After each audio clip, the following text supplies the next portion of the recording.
Muito bem, meus amigos, vamos fazer agora alguns exercícios referentes ao artigo 157 do Código Penal, roubo, latrocínio e tudo aquilo que concerne esse artigo tão importante aí que pode estar na sua prova. Vamos ver aqui, fazer várias questões do CESP para a gente ver como que esse artigo, como que esse crime tem sido cobrado na prova. Mas olha só o que é mais legal, não importa qual questão seja, não importa de qual instituição a gente faça os exercícios, vocês vão ver que a gente vai matar todos os exercícios aqui fácil, fácil, fácil. Por quê? Porque na aula a gente viu tudo aquilo que é importante, tudo aquilo que cai, beleza? Então vamos lá, vamos mandar bala aí. Olha só, nós temos questão número 1, lá de analista legislativo, consultor legislativo da Câmara dos Deputados. A respeito dos crimes contra o patrimônio e do concurso de agentes, julgue os itens subsequentes.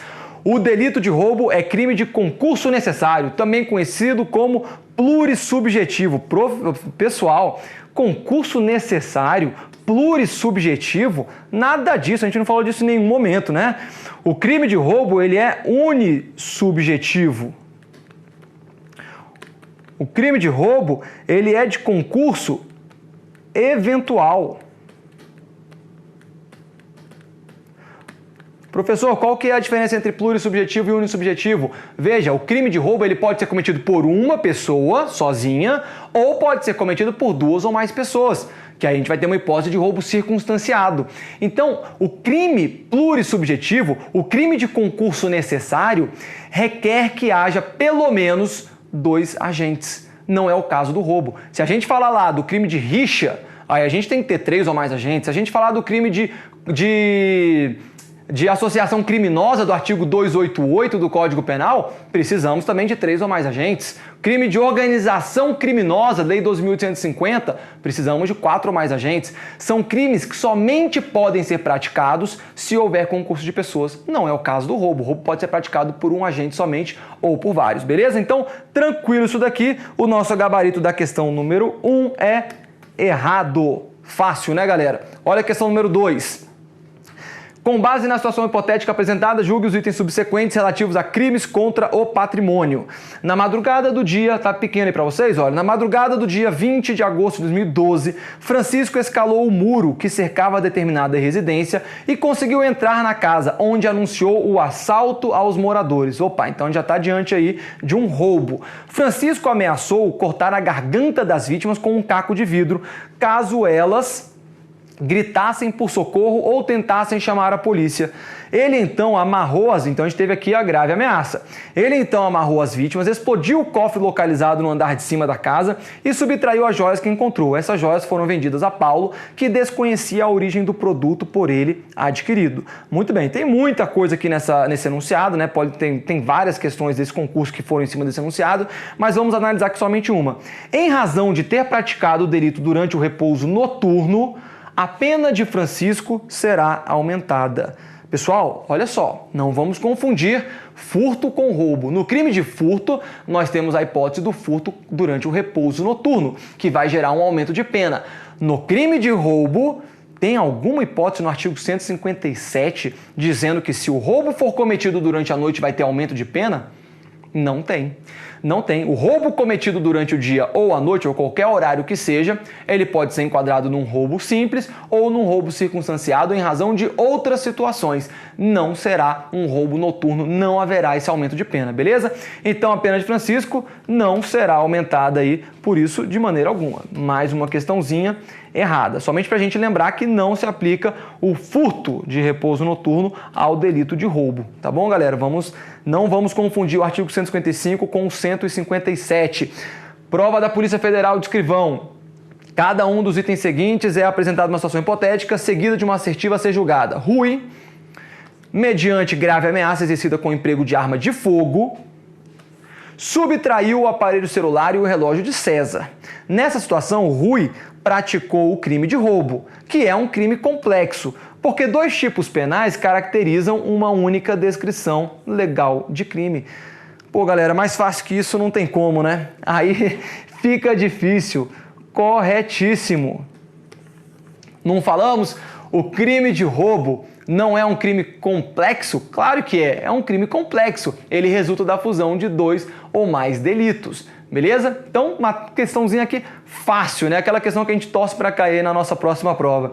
Muito bem, pode botar na tela questão número 4 do MPU, de analista do MPU de Direito, com relação aos crimes em espécie, julgue o item que se segue, considerando o entendimento firmado pelos tribunais superiores e a doutrina majoritária. Situação hipotética: um indivíduo penalmente imputável ameaçou com arma de fogo um adolescente e subtraiu-lhe todos os pertences, incluindo-se valores e objetos pessoais. O autor foi preso logo depois, em flagrante delito. Todavia, quando da abordagem policial, já não mais portava a arma utilizada no roubo, não estava mais com a arma. Assertiva: nessa situação, o agente responderá pelo roubo na forma simples, sendo indispensável a apreensão da arma de fogo pela autoridade policial para caracterização da correspondente majorante do crime. Pessoal, olha aqui, a gente não falou exatamente dessa situação na aula. Se o agente ele comete um roubo com o emprego de uma arma de fogo, que a gente sabe que vai ter um aumento de pena de 2/3. Parágrafo 2º-A, inciso 1º. É absolutamente necessária a apreensão dessa arma de fogo? Não. Se a gente tem outros meios de prova que vão dizer que houve o emprego dessa arma de fogo, uma prova testemunhal, uma prova de imagens, enfim, qualquer prova que seja admitida em direito, se nós tivermos essas provas dizendo que houve o emprego da arma de fogo, não é necessária a sua apreensão para que o agente venha a responder por essa majorante. Beleza? A assertiva, ela vai falar pra gente que é indispensável a apreensão da arma de fogo para a caracterização da correspondente majorante do crime. Isso está certo ou está errado? Isso está errado. Tá bom? Questãozinha também aí tranquila. Questão 5. A droga ou conjunto de drogas usada no golpe conhecido como Boa Noite Cinderela, se colocadas em bebidas e ingerida, pode deixar a pessoa semi ou completamente inconsciente, funcionando normalmente como um potente sonífero. Considerando por hipótese que Carlos tenha posto essa substância na bebida de Maria e esta tenha entrado em sono profundo, julgue o item a seguir. Carlos praticará o crime de roubo, se valendo-se do sono de Maria, intencionalmente subtrair-lhe em seguida seus pertences. Pessoal, certo ou errado? Claro que isso daqui vai ser o roubo próprio por meio de violência imprópria.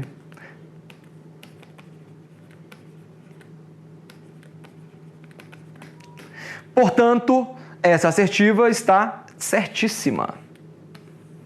Tá bom? Vai responder pelo crime de roubo, sim. Professor, mas eu não encontrei aí nem a ameaça, nem a grave ameaça. Ele não praticou esse crime nem com grave ameaça, nem com violência própria. É verdade. Mas lembra que eu falei para vocês que as provas elas vão pegar exatamente a partezinha final do caput do artigo 157? É o meio subreptício, é a violência imprópria. Caracteriza o roubo? Com certeza. O Carlos aqui, portanto, vai responder sim por roubo. Nosso gabarito é correto. Muito bem, questão número 6, de delegado da PF. Severino, maior e capaz, subtraiu, mediante o emprego de arma de fogo, elevada quantia de dinheiro de uma senhora quando ela saía de uma agência bancária. Um policial que presenciou o ocorrido deu voz de prisão a Severino, que, embora tenha tentado fugir, foi preso pelo policial após breve perseguição. Nessa situação, Severino responderá por tentativa de roubo, pois não teve a posse mansa e pacífica do valor roubado. Pessoal, o que a súmula 582 do STJ vai dizer? A súmula 582 vai dizer que o crime de roubo será consumado com a inversão da posse, ainda que não haja posse mansa e pacífica.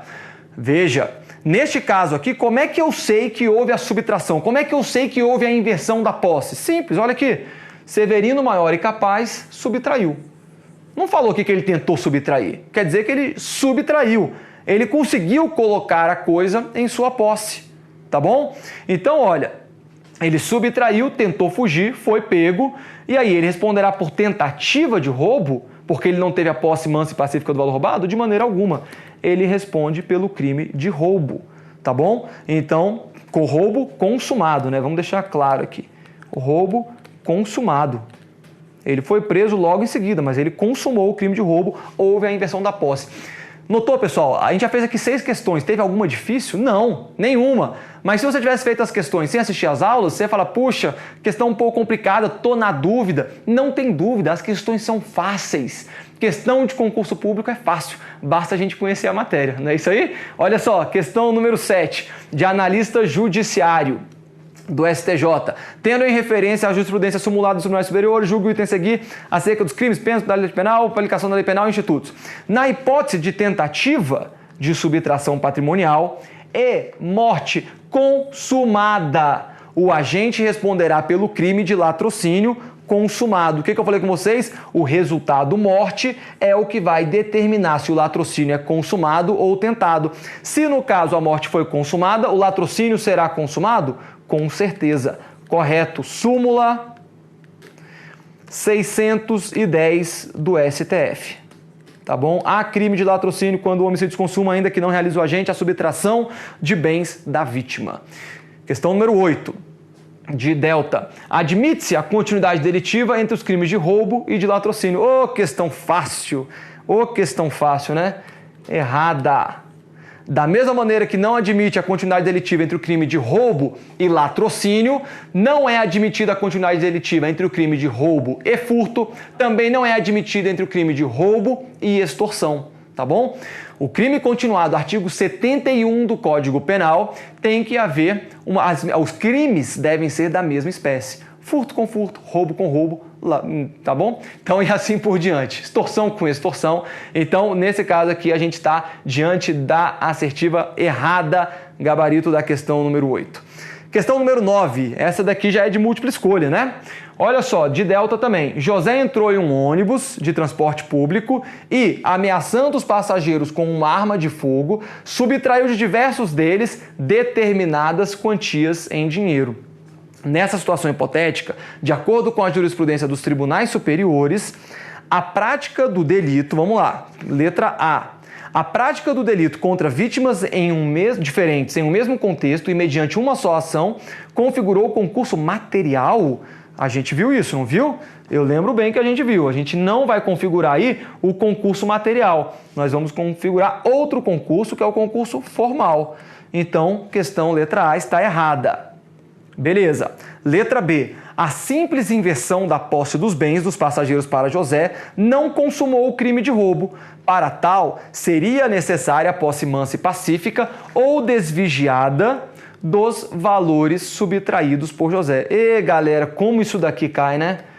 Súmula 582 do STJ. Cai demais. Toda questão aí cai essa súmula. Errado. O crime foi consumado sim. Se houve a inversão da posse dos bens, não é necessária a posse mansa e pacífica, tá bom? Então, houve a consumação do crime de roubo.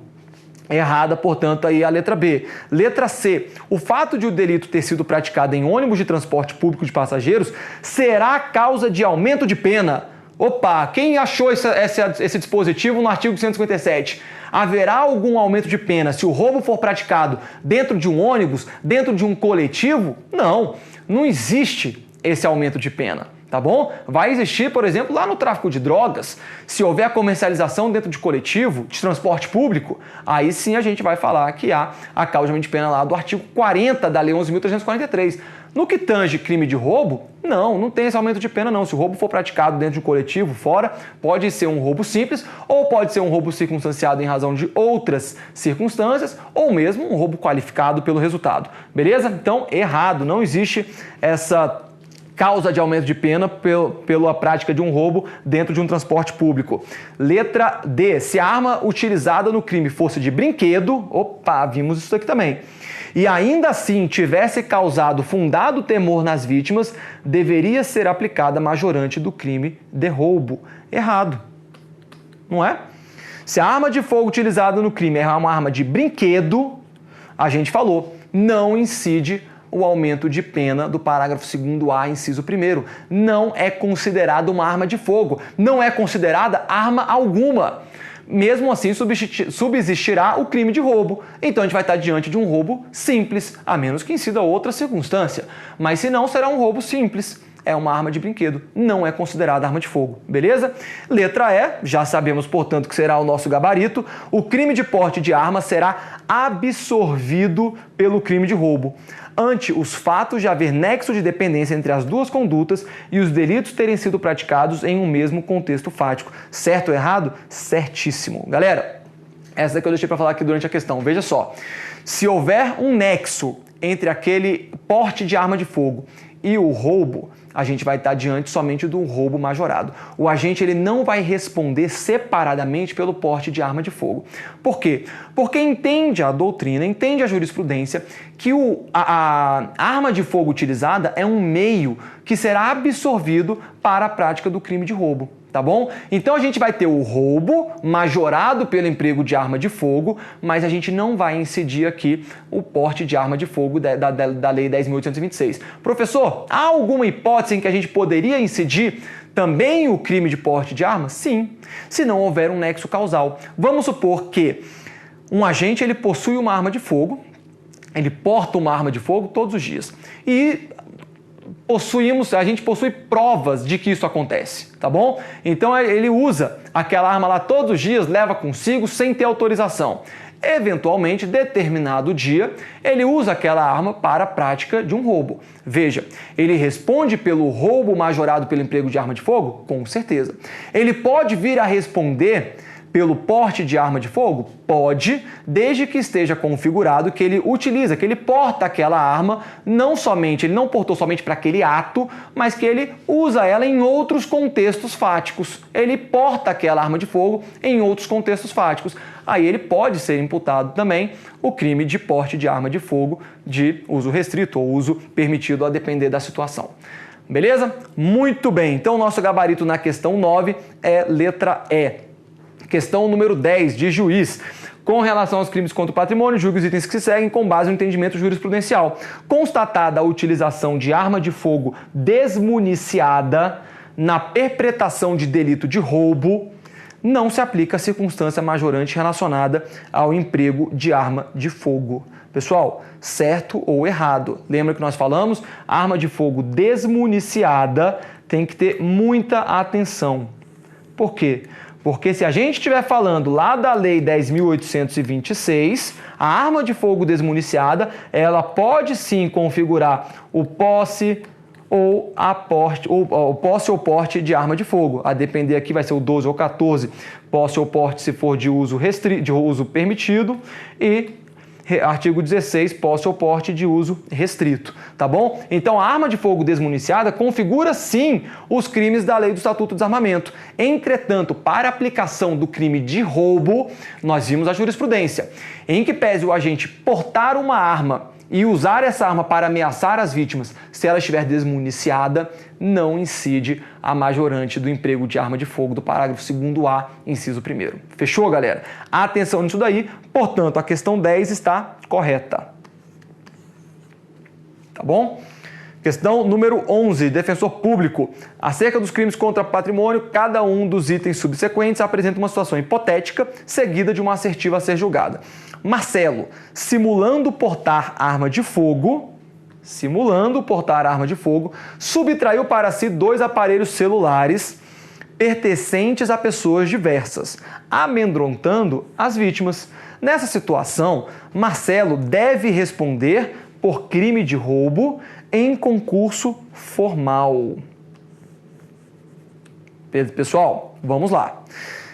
Primeiro, ele responderia aqui pela majorante, vamos falar de coisa que a questão nem está falando. Ele responderia pela majorante de emprego de arma de fogo? Claro que não. Por quê? Porque ele simulou. Ele botou a mão aqui embaixo da blusa, né, e fingiu que estava com uma arma de fogo. Ele responde pela majorante de emprego de arma de fogo? Não, tá bom? A questão não pergunta isso, mas só para a gente deixar claro. Fala a questão que ele subtraiu para si 2 aparelhos celulares pertencentes a pessoas diversas. Portanto, quantos patrimônios ele subtraiu? 2. Lembra que nós falamos se houver 2 vítimas de um roubo, mas somente um patrimônio subtraído, um roubo somente. Se no caso haverá 2 roubos, 2 patrimônios sendo subtraídos, estaremos diante de 2 roubos. Tá bom? Se tiverem 10 patrimônios sendo subtraídos porque ocorreu dentro de um coletivo, haverá 10 roubos? Sim, 10 roubos. Professor, em concurso material ou concurso formal? Em concurso formal. Tá bom? Então a questão 11, ela está correta. Lembra que eu falei com vocês que as questões de prova, elas não chegam a detalhar se vai se tratar de um concurso formal próprio ou impróprio? É isso. Por haver uma certa polêmica, a maioria da doutrina e jurisprudência até entende que é impróprio, mas porque há desígnios autônomos. Mas como há uma divergência, não é possível afirmar num sentido ou no outro se é um concurso formal próprio ou impróprio. As questões objetivas, de provas objetivas, não estão cobrando esse conhecimento. Eu falei para vocês, olha, ela só vai cobrar concurso formal, dizendo se é um concurso formal ou se é um concurso material. Volta aqui na questão 9, olha só, lembra que a gente viu a questão 9, letra A? Olha aqui, disse que era um concurso material. A gente falou, tá errado. Por quê? Porque a gente sabe que é um concurso formal. E isso daqui, ó, prova de delegado. Aí agora, na prova aqui de defensor público, mesma coisa. Só cobrou o conhecimento se é um concurso formal ou um concurso material. É um concurso formal, portanto, gabarito da questão 11 está correto. Muito bem. Questão número 12, questãozinha boa aqui também, olha só. Antônio, junto com o comparsa, abordou 2 rapazes que caminhavam na rua e os ameaçou com um revólver de brinquedo, subtraindo do primeiro R$20 e do segundo um isqueiro no valor de R$8.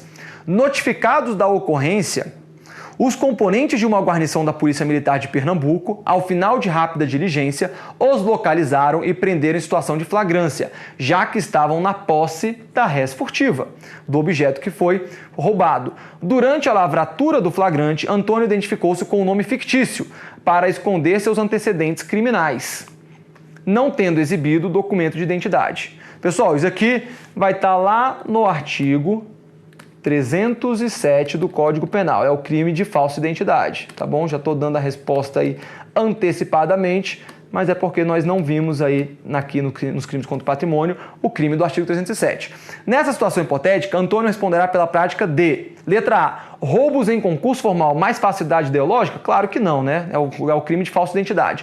Roubo impróprio? Não. Roubo continuado? Não. Roubo com majorante de uso de arma?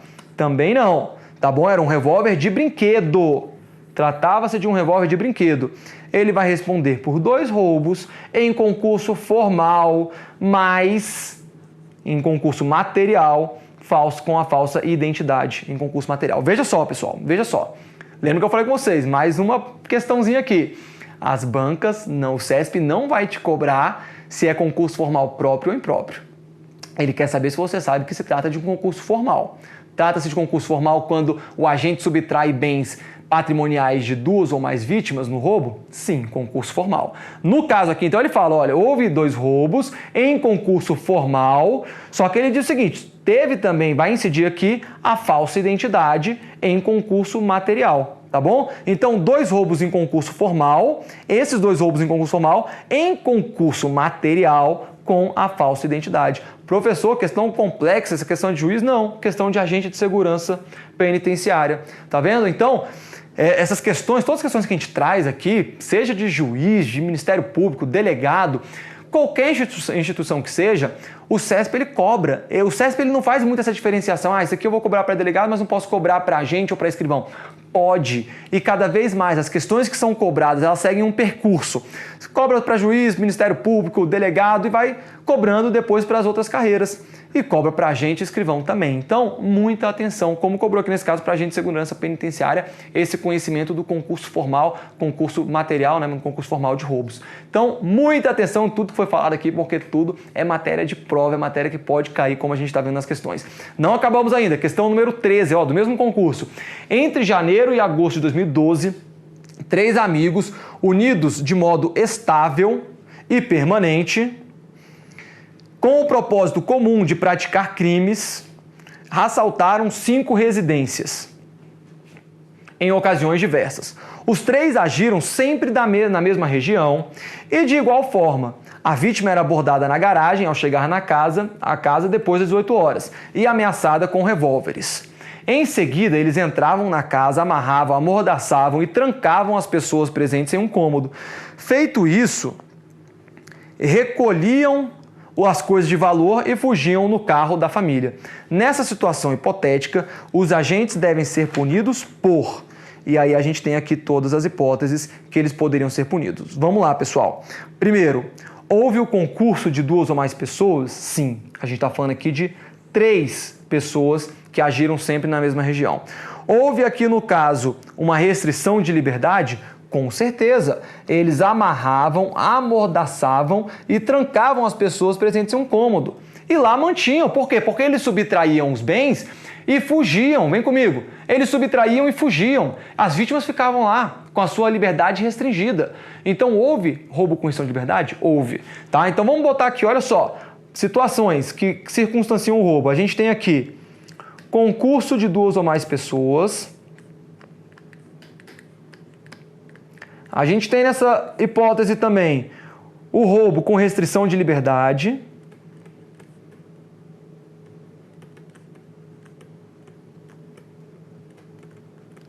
E a gente vai ter aqui também o emprego de arma de fogo, que é o revólver que eles utilizam. Onde está previsto o concurso de 2 ou mais pessoas? Parágrafo 2º, inciso 2º, lá do artigo 157. Onde está previsto a restrição de liberdade? Parágrafo 2º, inciso 5º. O que é isso daqui? Um roubo circunstanciado. O que é isso daqui? Um roubo circunstanciado. Qual a causa de aumento? 1/3 a metade. E o roubo com arma de fogo? Professor, eu sei, o roubo com arma de fogo ele está previsto no parágrafo 2º-A, inciso 1º. O aumento de pena é de 2/3. Mas é um roubo circunstanciado ou não? Sim, também será um roubo circunstanciado. Opa, então nós temos aqui 3 hipóteses de roubo circunstanciado. Veja só, nessa situação hipotética, os agentes devem ser punidos por, letra A, roubo e constrangimento ilegal? Não. Roubo e ameaça? Não, porque a ameaça faz parte do crime de roubo. Ela é absorvida ali pelo crime de roubo. Roubo e sequestro? Não, não houve sequestro das vítimas. A restrição de liberdade que houve foi para a prática do roubo. Então não houve sequestro. Roubo circunstanciado? Opa, tá aqui o nosso gabarito. Eles praticaram roubo circunstanciado, beleza? As 3 hipóteses que a gente viu aqui são majorantes do crime de roubo. E roubo com violação de domicílio? Também não, né, pessoal? Violação de domicílio, ela vai ser um crime meio. Aí, vem comigo. A violação de domicílio é um crime meio para a prática do roubo. Então, será absorvido aí também o princípio da consunção. Beleza? Fechou? Questão número 14. Então, aqui nosso gabarito é a letra D. Questão número 14. Em cada item a seguir é apresentada uma situação hipotética, seguida de uma assertiva a ser julgada com base no direito penal. 3 criminosos interceptaram um carro forte e dominaram os seguranças, reduzindo-lhes por completo qualquer possibilidade de resistência mediante grave ameaça e emprego de armamento de elevado calibre. Né, pessoal? Aquela situação que a gente vê aí de carro forte. O grupo, entretanto, encontrou vazio o cofre do veículo, não tinha dinheiro, pois, por erro de estratégia, efetuaram a abordagem depois que os valores e documentos já haviam sido deixados na agência bancária. Por fim, os criminosos acabaram fugindo sem nada subtrair. Nessa situação, ante a inexistência de valores no veículo e ante a ausência de subtração de bens, elementos constitutivos dos delitos patrimoniais, ficou descaracterizado o delito de roubo, subsistindo apenas o crime de constrangimento ilegal, qualificado pelo concurso de pessoas e emprego de armas. Pessoal, lembra que nós falamos? Não há que se falar em crime impossível de roubo quando não é possível subtrair bens da vítima. Se a vítima, mesmo a vítima não possuindo bens a serem subtraídos, ainda assim a gente vai estar diante do crime de roubo, na modalidade tentada. A questão fala que não vai haver crime de roubo. Por quê? Porque não havia dinheiro a ser subtraído dentro do carro forte. A questão está errada. Beleza? Questão errada. Configura assim, não tem nada de constrangimento ilegal, qualificado não. Vai configurar o roubo tentado com a majorante do emprego de arma de fogo. Tranquilo isso daí. Beleza? Professor, incide a majorante, a circunstância em razão do transporte de valores? Não, não incide. Lá do parágrafo 2º. Por que não vai incidir? Porque não haviam valores sendo transportados. Então, na verdade, o agente ele não tinha conhecimento, ele tinha o desconhecimento de eventuais valores que estariam sendo transportados. Então, nesse caso aqui, em que pese ter sido um roubo tentado contra um carro forte, não vamos falar aqui na incidência da majorante praticado contra transporte de valores, se o agente conhecesse tal circunstância. Beleza, pessoal? Então, com isso, nós finalizamos aqui os exercícios. Quero que vocês vejam que todas as questões, elas tornam-se fáceis quando nós conhecemos a matéria. E é isso daqui que será cobrado na sua prova, então vamos estudar, vamos nos dedicar, que você vai conseguir chegar lá. Um grande abraço, eu sou Érico Palazzo, até a próxima aula.